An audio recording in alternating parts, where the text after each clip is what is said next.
Família normal, Hugo Ferreira Personal, sejam bem-vindos ao meu podcast 006, o meu, o seu, o nosso Emagreça Cash. Agora com carequinha. E hoje, esse dia, meu amigo, como foi esperado, hein? Vamos falar de quê?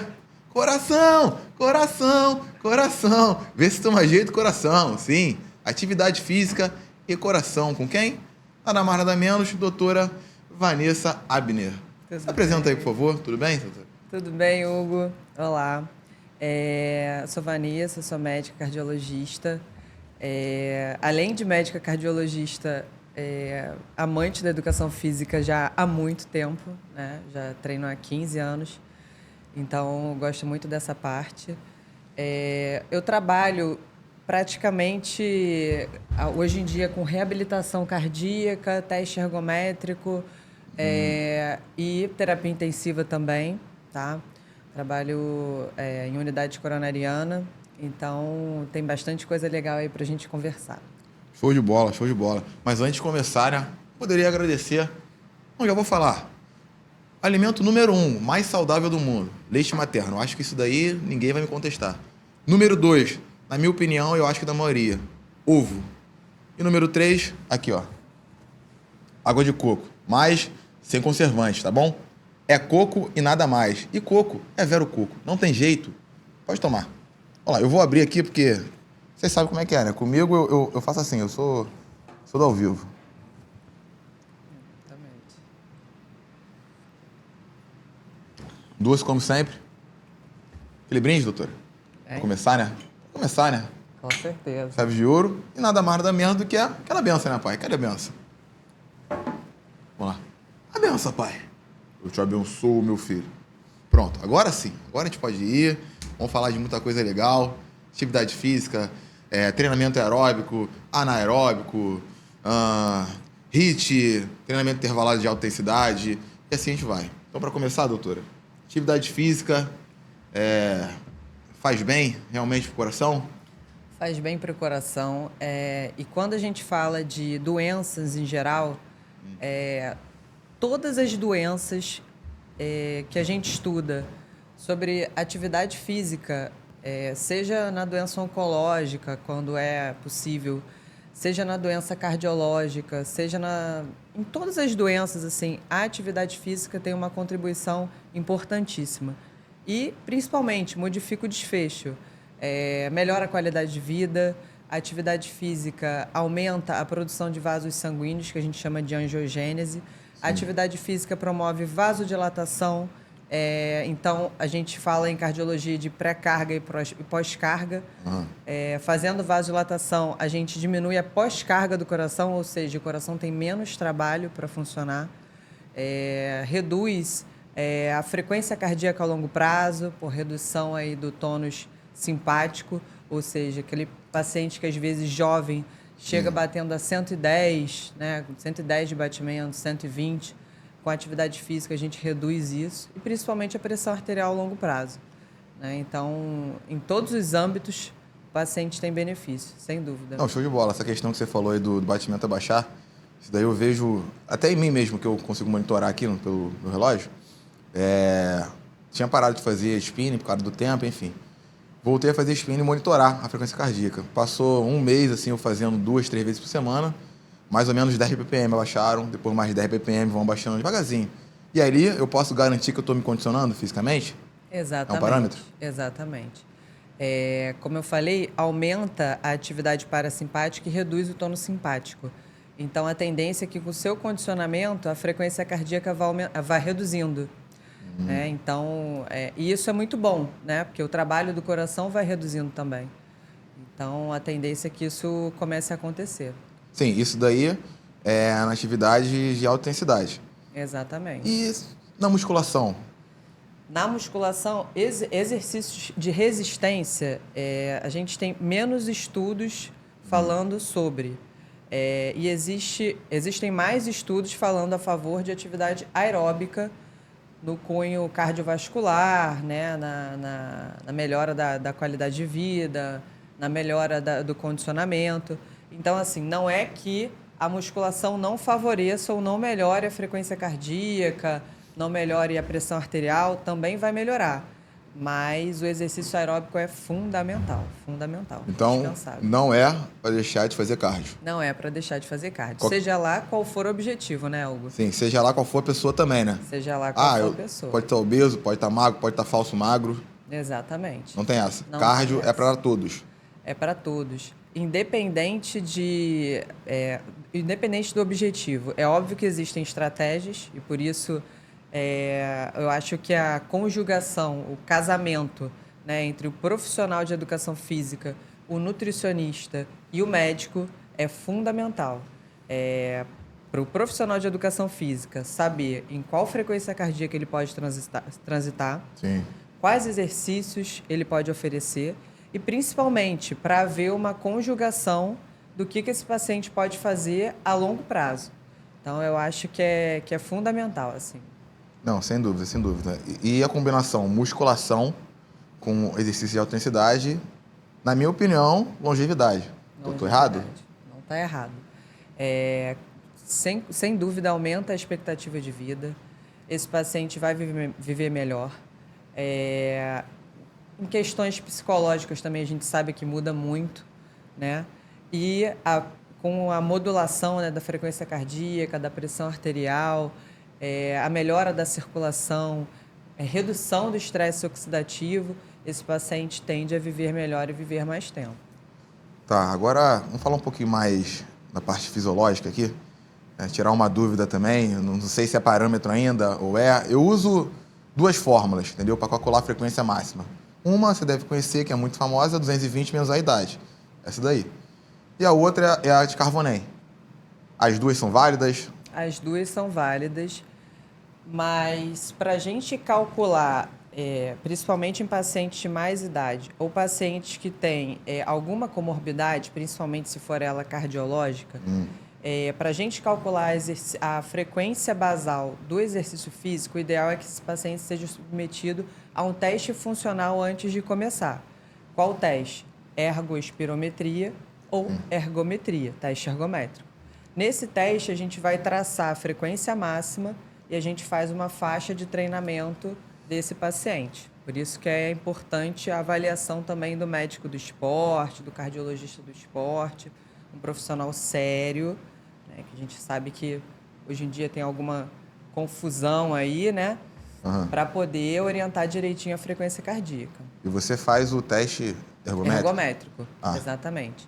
No teste ergométrico, o que a gente vai fazer? Além de ser um exame para rastreio de doença cardiovascular, e aí quando a gente fala de exame de rastreio só para quem precisa e não para todo mundo, em alguns pacientes, né, pacientes que têm história familiar de hipertensão, têm história familiar de doença coronariana, o teste ergométrico pré-exercício, ele ajuda a gente transitar nas frequências cardíacas ideais.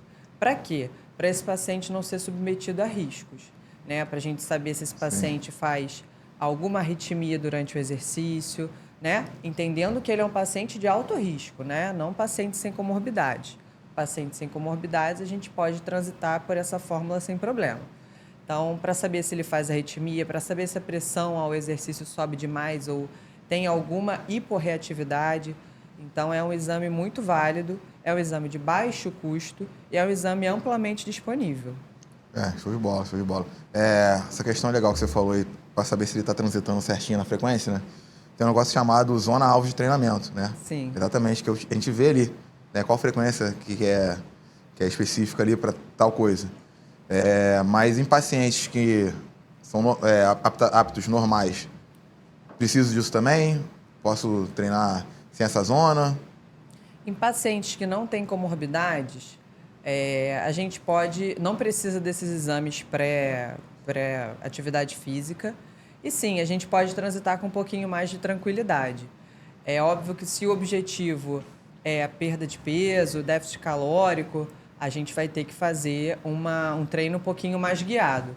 Mas se o objetivo for resistência, né, melhora do condicionamento físico, essa questão fica um pouco mais tranquila. Show de bola, show de bola.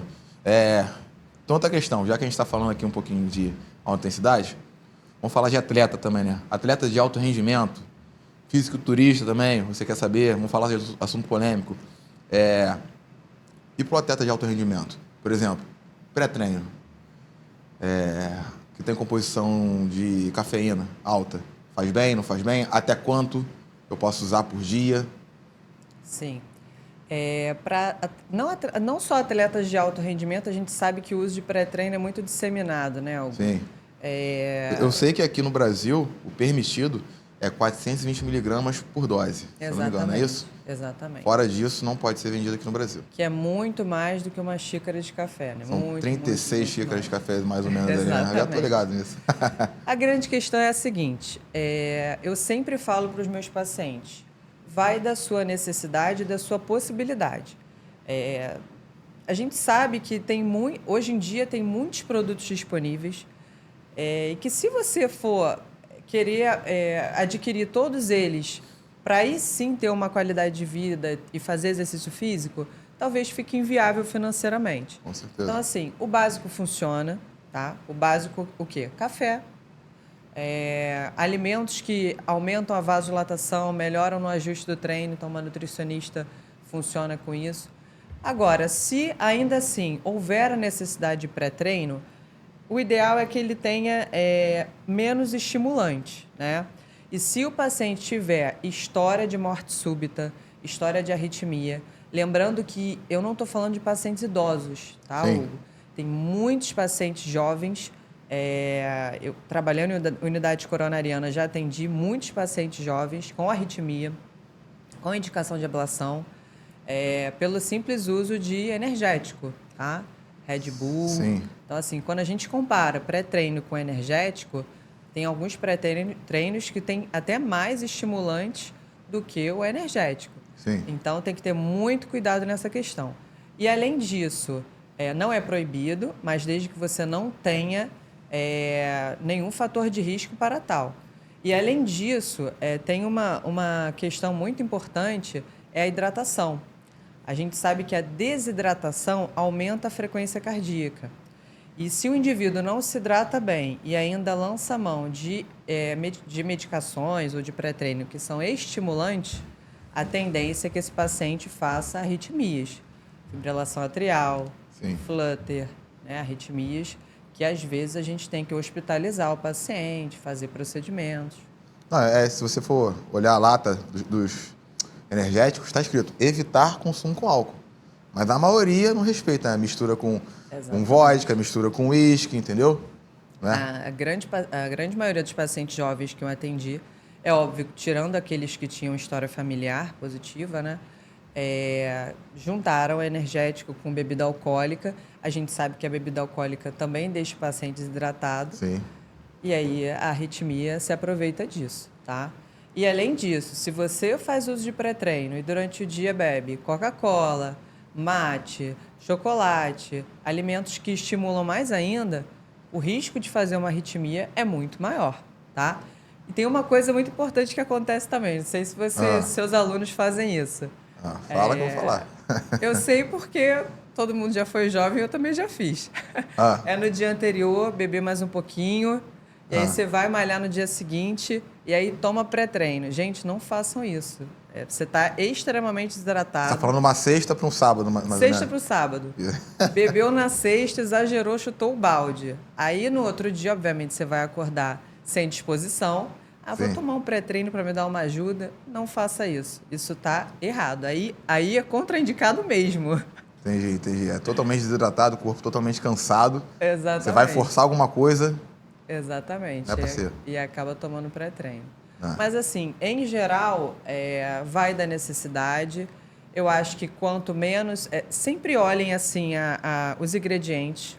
Eu acho que é super importante.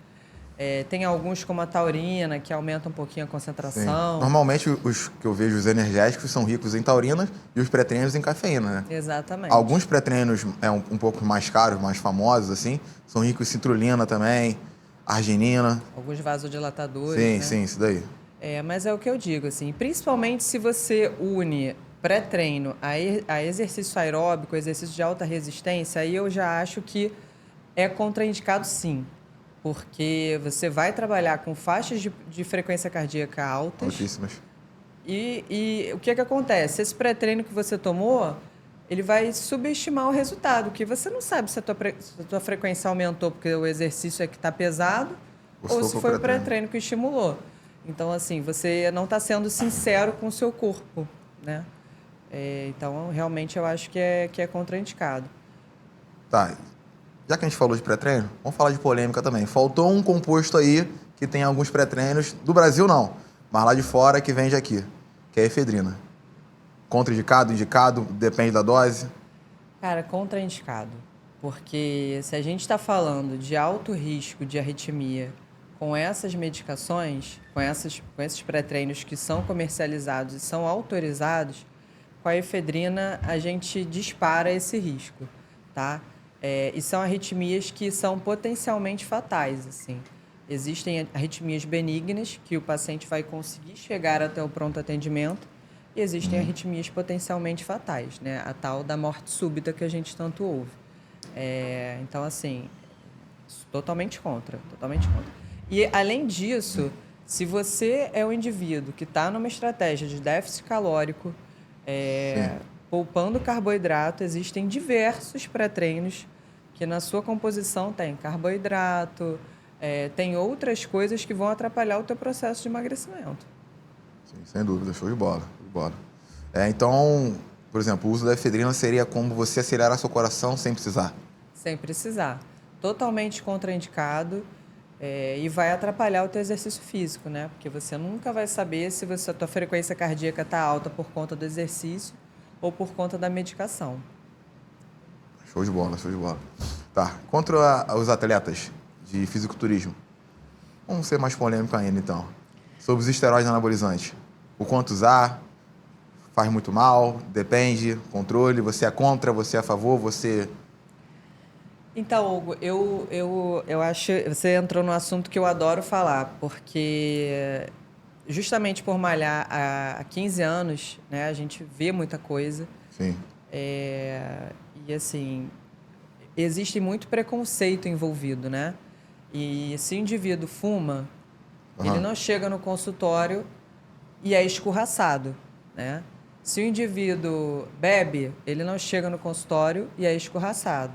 Mas se o indivíduo usou ou usa anabolizante, ele sofre um preconceito tamanho que ele não tem vontade ou de abrir para o médico ou de procurar um profissional para auxiliá-lo.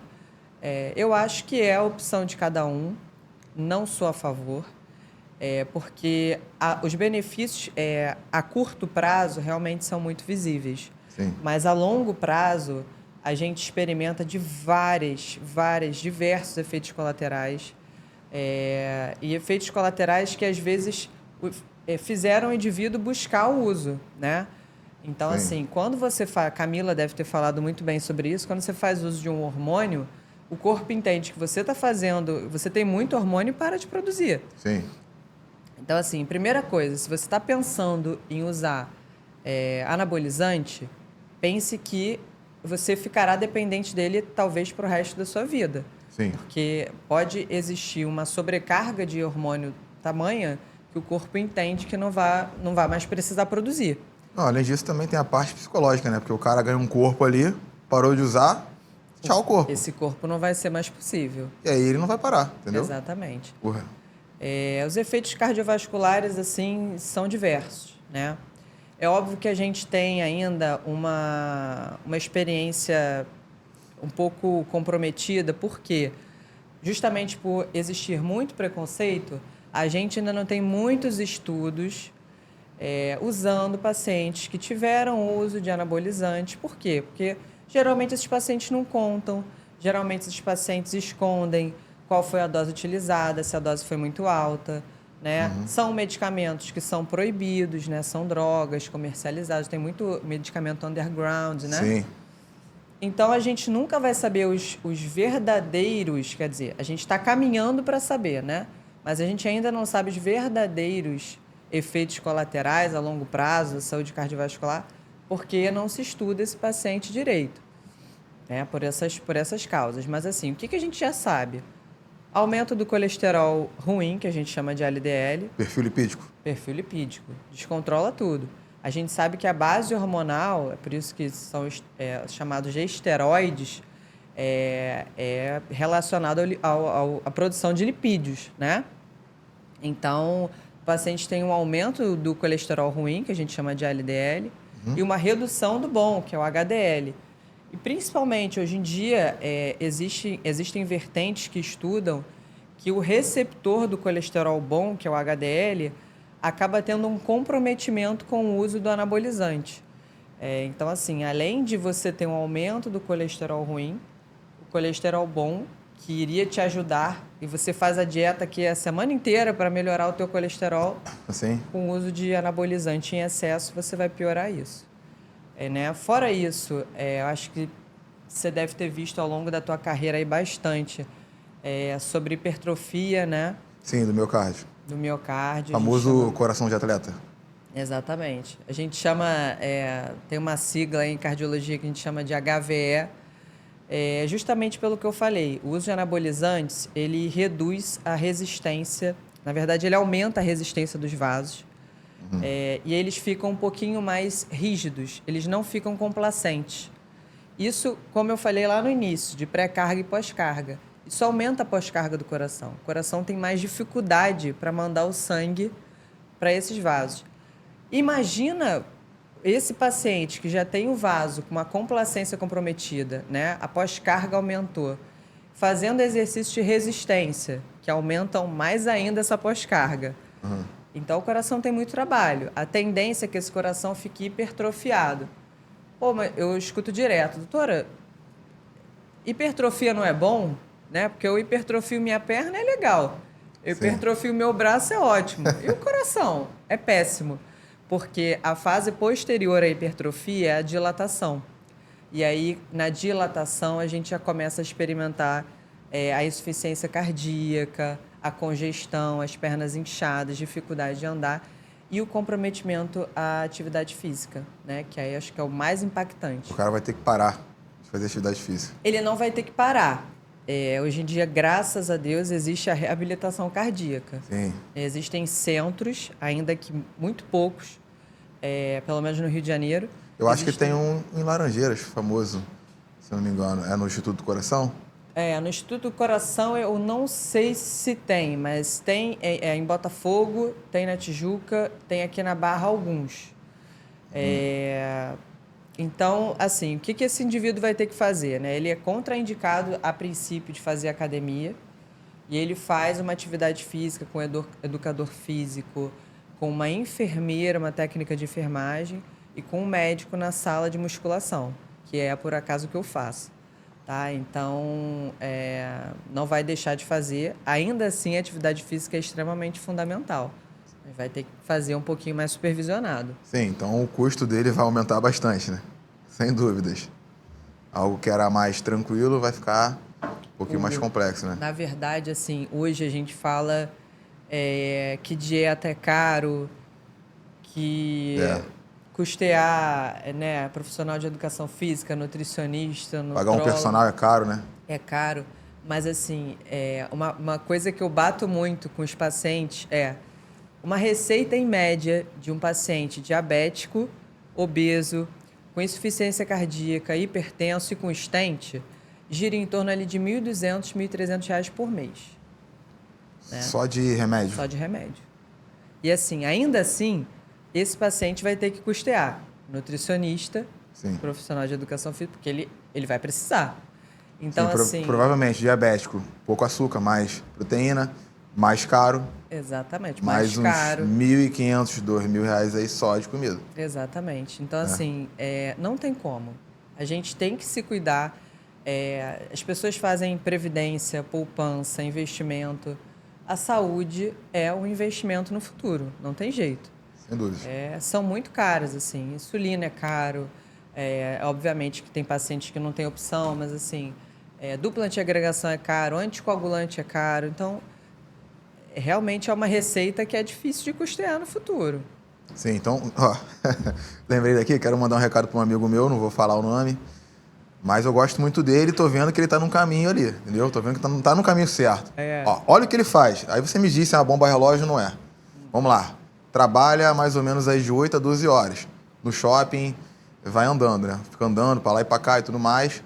chega em casa, só come fast food, só besteira. É pastel, é hambúrguer e tudo mais. Isso não é o penal, calma. Não faz nenhum exercício físico. E o pior, que na minha opinião é o pior, fuma pendrive todo dia. Pendrive. Assim, muito difícil, porque, gente, o tabagismo, por mais que não seja o tabagismo convencional, Sim. se eu puder apostar se um paciente vai infartar no futuro ou não, eu aposto no paciente tabagista. É clássico. Eu já atendi pacientes de 40, de 38 anos, infartados na sala de emergência por conta de tabagismo. Então, Qual a idade? Repete, por favor. 38, 40 anos. 38, 40 anos, fumador de pendrive. É isso? Vamos parar com isso, por favor. Enquanto há tempo, Ainda dá tempo. Vamos embora. Gente, e assim, não é só o coração. Quando a gente fala de artéria, de vasos, não é só do coração. São as artérias da perna, são as artérias do braço. Então, às vezes o paciente fica com as artérias entupidas, né, que a gente chama de aterosclerose. Sim. Não é só comer gordura, não. É tabagismo também. Então, você falou aí de fast food, né? Eu acho que a gente já está careca de saber aí que esses alimentos, eles têm muito carboidrato, muito condimento, muito corante e menos proteína. Então, a tendência é que você come esse alimento e depois você vai ter, aí, depois de algumas horas, uma compulsão alimentar, vontade de comer doce, Sim. porque você não equilibrou a tua alimentação ali para as tuas necessidades. Junto a isso, vai gerar o estresse oxidativo, esse paciente vai estar sempre cansado, sempre dispneico. Ainda que tenha só um sobrepeso, não tenha obesidade, é um paciente que está sempre indisposto. Gente, isso não é deficiência de magnésio, de selênio, não é deficiência de nada, não. Isso é o teu estilo de vida. Então, assim, não adianta fazer um check-up de 30 páginas se o básico está errado. Eu acho que isso aí é fundamental. Então, atividade física tem que fazer, Sim. não tem jeito. Não, estilo de vida. Inclusive, bebe uísque com energético. Entendeu?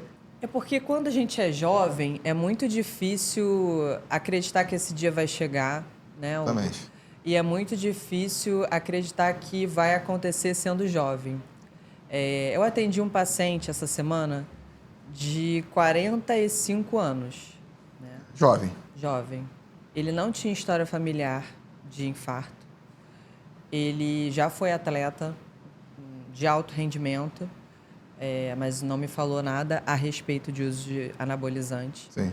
Mas até fazia uma atividade física meia boca, assim, pouca frequência ao longo da semana. Sim. Mas tinha um hábito alimentar horroroso.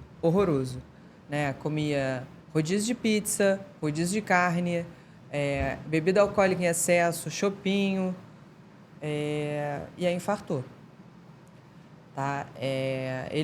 Uma coisa que ele me perguntou muito, assim, doutora, quando que eu vou poder ir no rodízio de novo? Gente... O cara já chega com esse pensamento, né? Tem que modificar a cabeça, sim. Isso aí. Não tem como. Não adianta pensar que não vai acontecer com você e não adianta pensar que aconteceu uma vez e não vai acontecer de novo. Pelo contrário, você duplica o risco. Sem dúvida. Essa questão que você falou é legal, porque de vez em quando eu comparo cidades, né? Cidades, por exemplo, vou comparar Rio com São Paulo. Estou falando que São Paulo é pior do que o Rio ou vice-versa. Mas, por exemplo, eu tenho uma aluna que foi morar em São Paulo e engordou 20 quilos. E a gente foi descobrindo, mas o que você faz na sua folga lá em São Paulo? Vou comer. Por quê?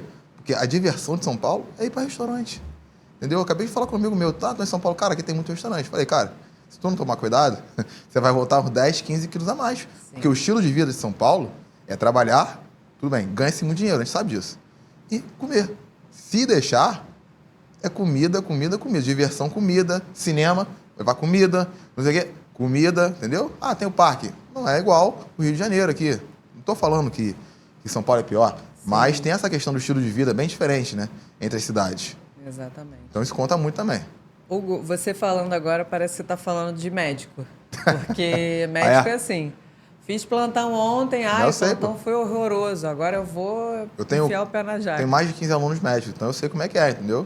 Eu sei que comigo, lá na hora, eles são correria, dorme pouco, treina quase sem dormir, mas aí chega o plantão, é aniversário, é sempre um fast food, né? Eu falei, cara, mas nos aplicativos aí tem coisa saudável, por que vocês não pedem coisa saudável? Não dá? É difícil? É a compensação. Eu sou muito... E assim, o estresse, ele também entra como fator de risco, né? Ah, tem isso também, né? Eu sou muito pragmática em dizer, o trabalho, ele não pode atrapalhar a tua qualidade de vida. De forma alguma. Por mais que existam idades em que você precisa correr um pouquinho mais, depois corre um pouquinho...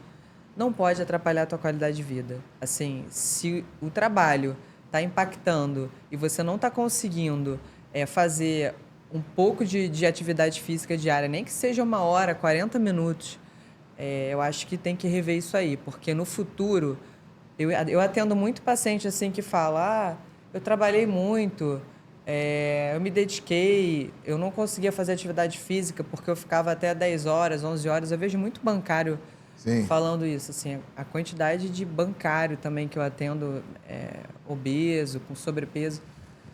O trabalho ele não pode atrapalhar a tua rotina, porque o preço a ser cobrado no futuro é muito grande. Então, e essa questão de compensação é muito difícil, assim, porque eu também tenho vontade, eu também faço plantão, eu também saio do plantão querendo Sim. comer um bolo, uma torta, mas assim, é a questão de cabeça mesmo, né? A gente tem um foco ali. Eu não sei se vocês já ouviram falar, mas no hospital, no Copstar onde eu trabalho, Uhum. o jantar é maravilhoso, tem uma Imagina. de sobremesa e eu levo frango com repolho.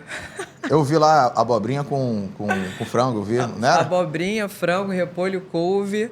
Eu falei, tá no zero carbo? Não, aí Quase zero carbo. eu ponho 40 gramas aí de carboidrato, que é a minha estratégia atual. Não Sim, sou show de contra o bola. carboidrato, pelo amor de Deus. Não, tá certo. E aí eu tô lá, eu levo marmita, eu pago mico, mas eu não tô nem aí, entendeu? Isso aí é a minha vida, é eu comigo mesmo. Assim. Tem altas condições de comer aquilo ali e sabe que aquilo vai fazer mal, entendeu?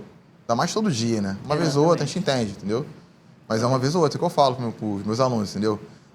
Não tô falando pra você cortar a bebida alcoólica, mas você bota um dia, bebe à vontade. Mas é um dia, né? A quarta-feira que tem o futebol, né? A quinta também um pouquinho e o sábado mais um pouquinho. Porque esses 3 pouquinhos já são 3, 4 dias bebendo o dia inteiro, entendeu? É um dia e acabou, amigo. Exatamente. É isso, tem que ter disciplina, não tem jeito. Eu sei que álcool é muito bom, eu sei, churrasquinho, família, entendeu? Mas, né? A conta vai chegar. Vai chegar. Isso aí que você falou é muito interessante, o futebol. Tem muita gente que entende o futebol como exercício da semana, tá bom, tá ótimo. Fiz uma noite de futebol, já tá bom. A quantidade de pacientes que infarta nessa brincadeira não tá no gibi, assim, é muita porque coisa. não estão preparados e Não vão jogar. estão preparados. Aí você faz uma alta carga de atividade aeróbica, né? Sim. Em geral, não se alimenta para isso direito. Sim. Vai depois do trabalho, sobrecarregado. E normalmente depois de futebol, churrasco. Tem o churrasco e a álcool. cervejinha. Sim. Então, assim, isso não basta, tá? Uma partida de futebol por semana não basta. Não basta. Não basta, exatamente. Show de bola. E um cara que faz alta intensidade, por exemplo, 3 vezes na semana faz spinning, né? Que é a intensidade intervalada, e pratica 5 a 6 vezes de musculação. Esse cara aí tá apto a viver bastante? Esse cara, provavelmente, é óbvio que a gente tem história familiar, né? Que Sim, às vezes conta joga muito. contra. Mas assim, é o que eu falo. História familiar você já tem. O que você pode mudar é o que você tem agora. Então, esses pacientes que fazem tudo certinho, a alimentação correta, atividade física aeróbica 3, 4 vezes por semana, né, ajustando com o profissional de educação física em qual momento é melhor, antes, depois, durante o treino, HIIT, intervalado. Esses pacientes realmente eles têm uma chance de viver mais, viver melhor e ter uma saúde cardiovascular melhor, né? Não, sem dúvida. Agora só vamos voltar nesse detalhe que você falou aí, do pessoal que não faz nada, enfim, come um monte de besteira no plantão. Eu também acho que tem a questão do comodismo, entendeu? O cara trabalha muito, então ele vê muito dinheiro, fica maluco e acha que dinheiro é tudo, entendeu? Dinheiro é tudo, saúde, pra quê? Tô cheio de dinheiro no bolso, olha aí, minha família é feliz. E a saúde dele só despencando, ele comendo um monte de besteira, entendeu? Isso aí tem um monte, entendeu? É por isso que eu fiz o Emagreça Cast, entendeu? Não é só pra atingir o cara que tá obeso e tá tentando, não. É também que tá obeso e aceitou, né? Porque a gente sabe que a obesidade é uma doença. Não tem cura? Não tem cura, mas tem tratamento, entendeu? Assim como a diabetes tipo 2, por exemplo. Eu tenho mais ou menos 50% de chance de ser diabetes tipo 2. Meu pai e minha mãe são. 2021, fiz o exame, pré-diabético. 22, fiz o exame, pré-diabético. Falei, não, tem que aumentar a carga. Alta intensidade. Vambora, spinning, musculação, vambora, sou personal, tem que vir. Agora, 4,8 ali, bateu. Pronto. Agora eu tô normal. Isso aí. E se eu relaxar? Vai voltar. Vai voltar. Não tenho dúvida disso. Não tem dúvida. E assim, existem outras formas de compensação, né, Hugo?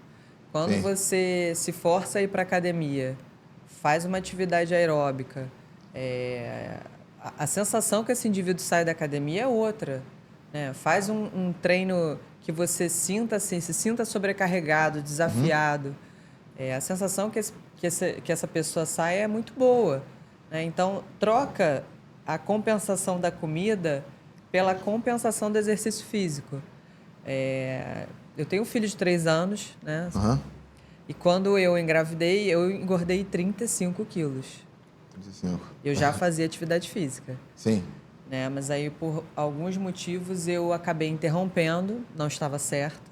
Fiquei hipertensa ao longo da gestação, tomava medicação, tive um parto de risco, né? Com risco de eclâmpsia. Então, assim, depois eu voltei à atividade física com tudo, perdi esses 35 quilos. Mas, assim, existem danos. Por exemplo, eu fui no oftalmologista, ele fez um fundo de olho que tinha alteração já por conta da hipertensão na gravidez. Então, assim, eu fiquei hipertensa por um período mínimo. Uhum. Mesmo assim, já... Mesmo assim, já fiz a alteração de órgão-alvo, que a gente chama. Sim. Então, não adianta a gente achar que tem dinheiro. Quando chegar, eu pago um bom médico, eu pago uma boa medicação. Que, assim, existem simples coisas que o dinheiro não paga. O esforço.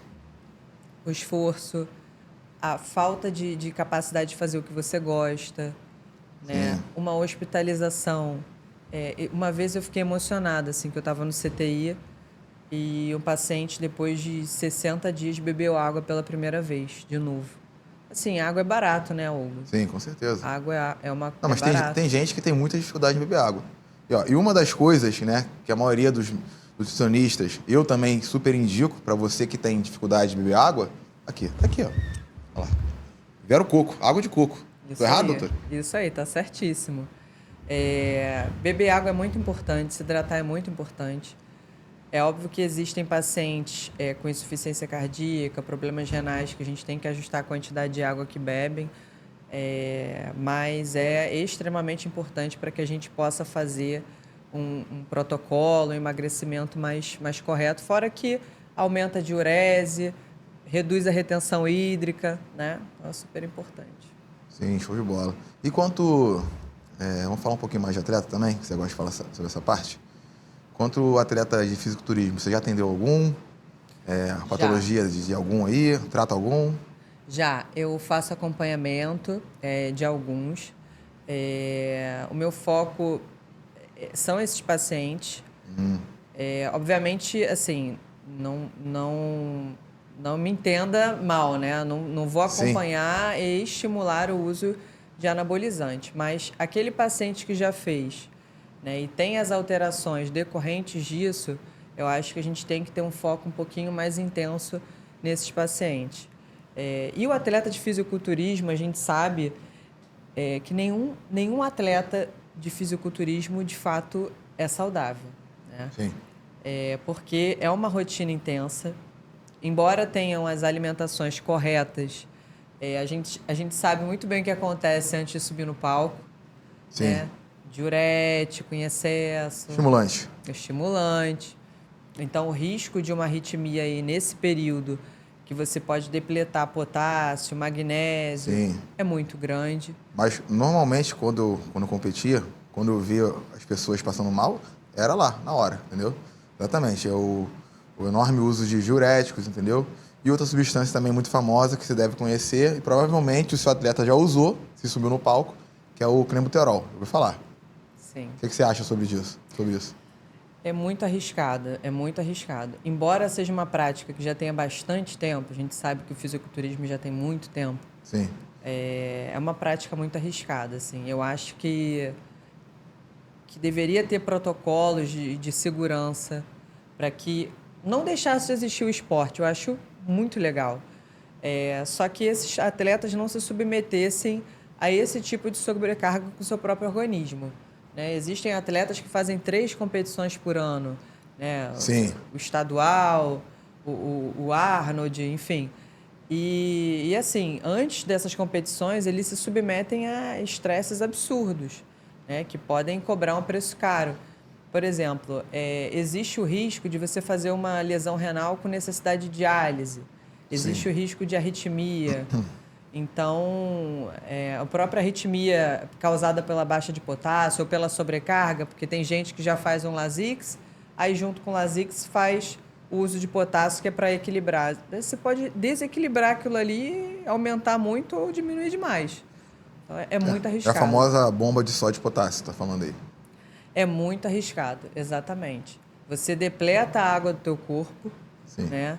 Você depleta a quantidade de potássio do teu corpo, então você submete ao risco de arritmia muito grande. Não acho que deveria acabar, mas acho que deveria ter protocolos de segurança para o atleta, assim. Ser menos rígido na pesagem, ou ter algum critério aí que a gente pudesse mudar nessa situação. É verdade. Sem dúvida isso daí. E as maiores patologias que você vê com atleta, assim, quais são, normalmente? Com o atleta? É a insuficiência cardíaca. Insuficiência cardíaca no futuro. Esses atletas que às vezes fazem um exame, um ecocardiograma, aí são diagnosticados com hipertrofia, continuam usando o anabolizante, continuam fazendo exercícios sem supervisão, e aí no futuro evoluem para a fase dilatada da insuficiência cardíaca, e aí, como a gente falou, tem que reduzir a carga, tem que reduzir tudo. Então, de fato disparado que eu mais atendo e vejo tanto no hospital quanto, enfim, atendimento ambulatorial. Tá, e quanto ao coração do atleta, por exemplo? Vamos comparar um atleta, né, de alto rendimento, de fisiculturismo, e um corredor de longa distância, ambos com hipertrofia do miocárdio.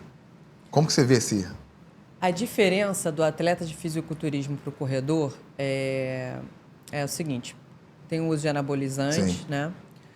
O corredor ele tem uma modulação do corpo muito mais autonômica, muito mais trabalhada. Porque geralmente, esses atletas são muito mais vistos pelo profissional de saúde.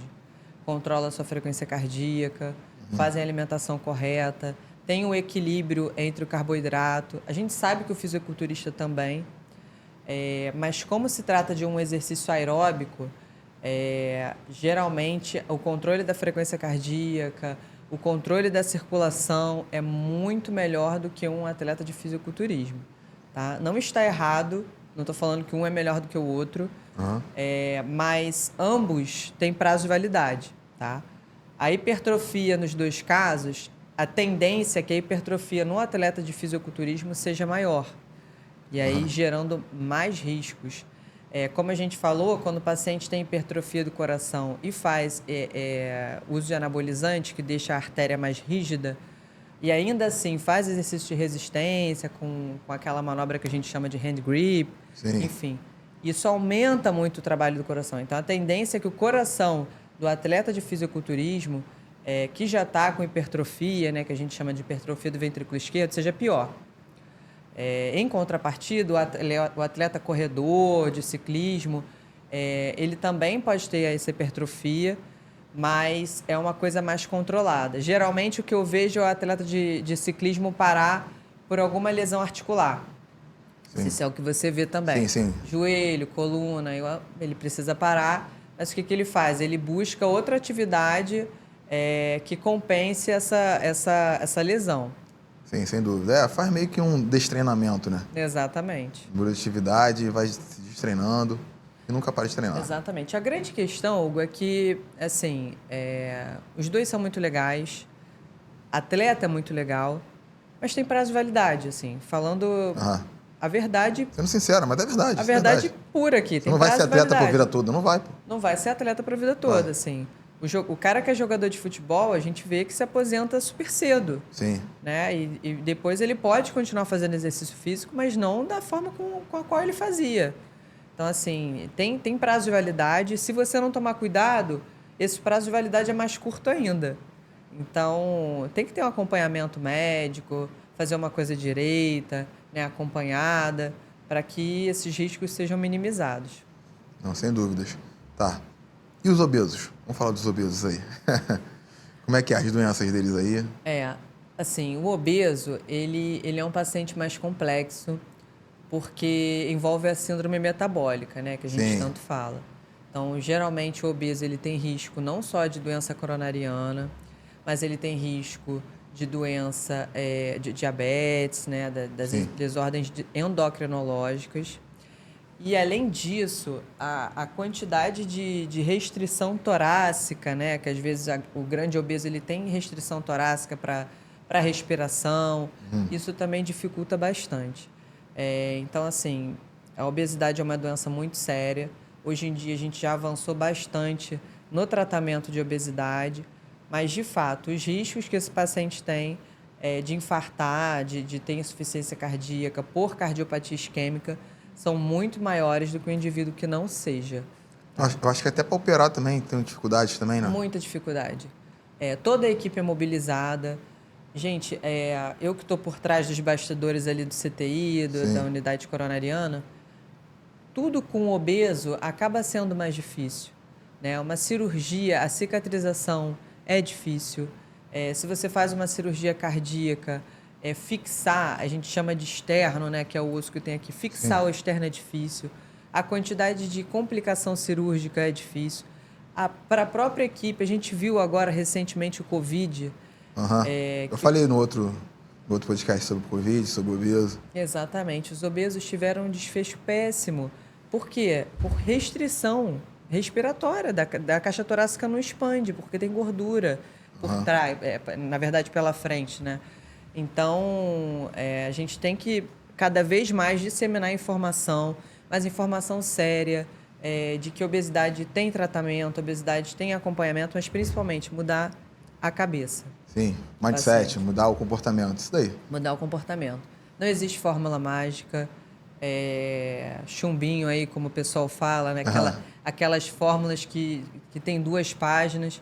Cara, isso aí, em grande parte, tem muita coisa que você não precisaria usar, tem muita coisa que te expõe a risco. Aquele médico, aquele colega que você vai, que te pede um exame sem olhar para você, que já te manda o exame antes de você ir, desconfie, né? Converse com profissionais sérios, porque é uma doença, precisa ser tratada com seriedade. Então, tem muitos profissionais legais aí hoje em dia para poder acompanhar. E sem dúvida, na minha opinião, acho que você vai concordar comigo, musculação intensa, sem treinar fofo, é claro, né? Mas o aeróbico de alta intensidade, eu acho que é o melhor remédio para isso. É o melhor remédio para isso. E mais barato também, né? É mais barato. Mais barato, porque lembra daquela receitinha aí Lembra? de R$ 1.200. Na verdade, quando a gente fala de obesidade, até encarece um pouco, né? Porque Com certeza. Tem outras medicações que às vezes estão envolvidas, né?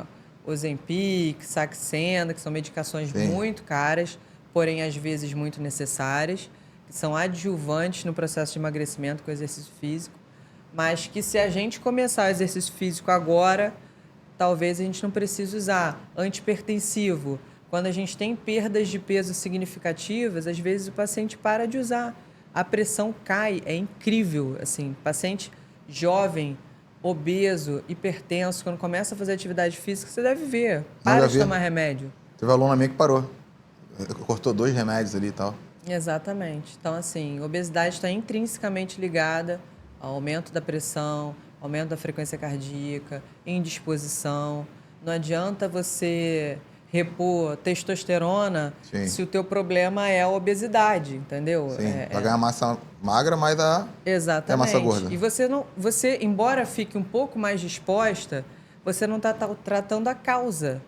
Então, Sim. se você interromper aquilo ali, você vai Tá ter... tentando tapar o buraco com a Exatamente. testa, entendeu? Exatamente.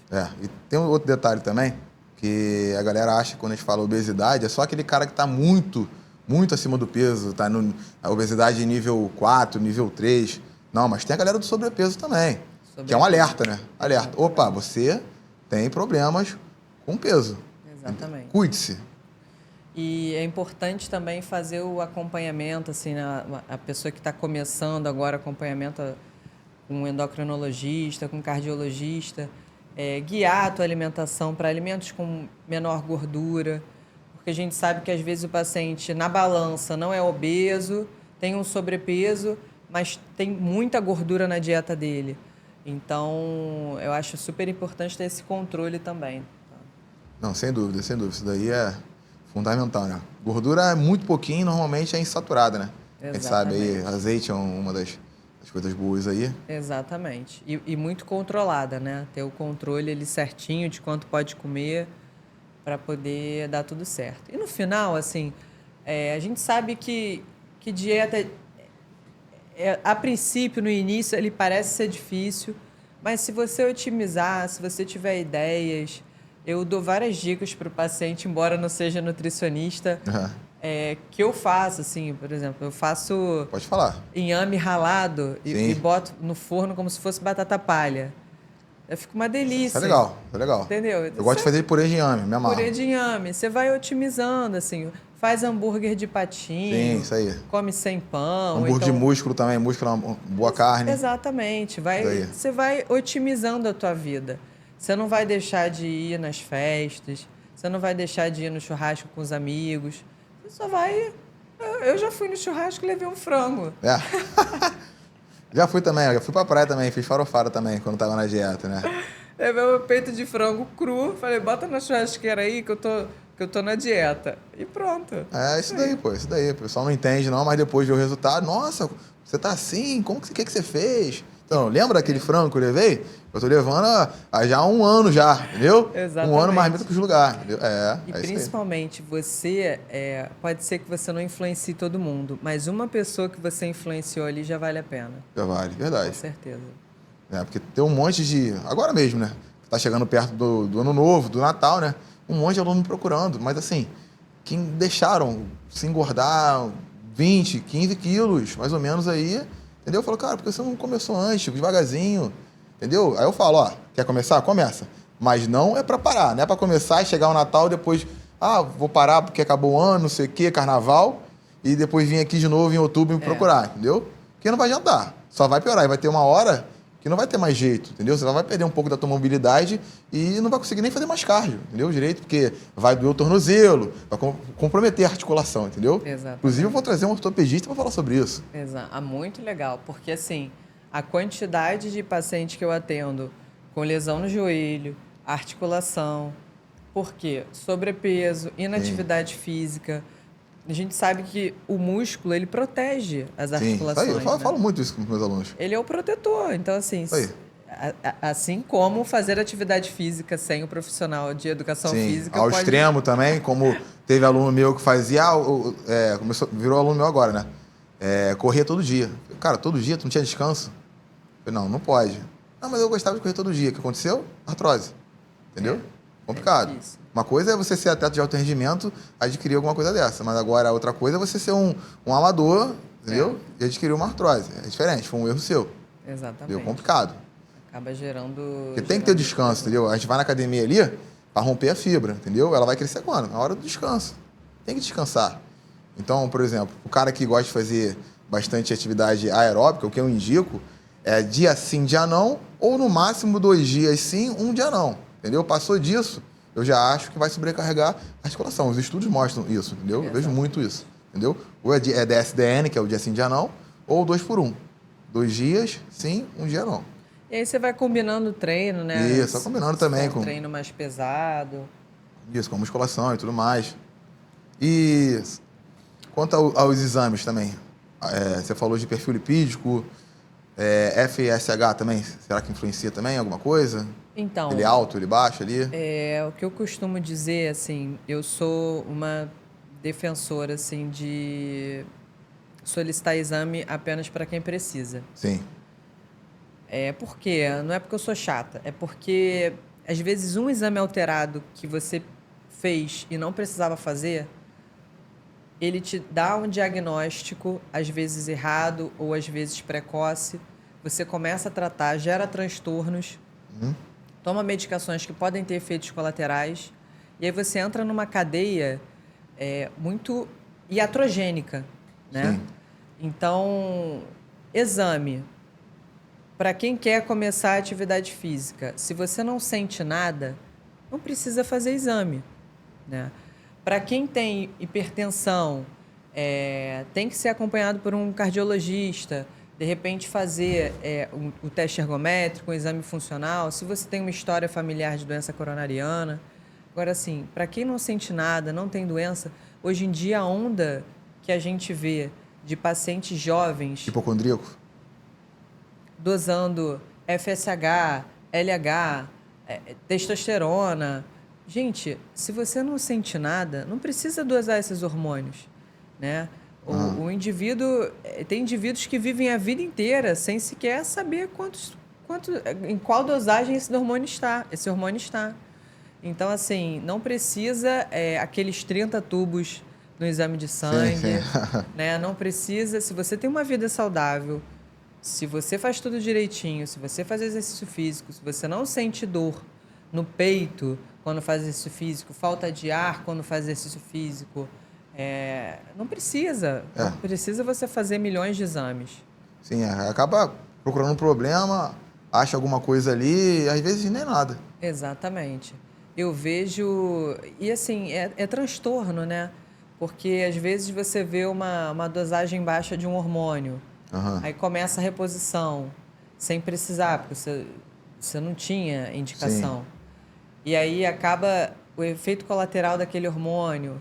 Então, por exemplo, eu atendi uma paciente jovem que já me trouxe o diagnóstico quando ela chegou, assim, eu tenho cortisol baixo, ela disse. Eu falei, mas por que você dosou o cortisol? Ela, não sei, meu médico pediu, eu não sentia nada. E aí ela começou a tomar corticoide. E a gente sabe que os efeitos colaterais de corticoide são extremamente deletérios, né? Retenção de líquido é um deles? Retenção de líquido, o paciente fica com aquela face que a gente chama de face costingoide. E assim, se essa menina não precisava, se essa menina não tinha nada, muito provavelmente esse exame foi desnecessário.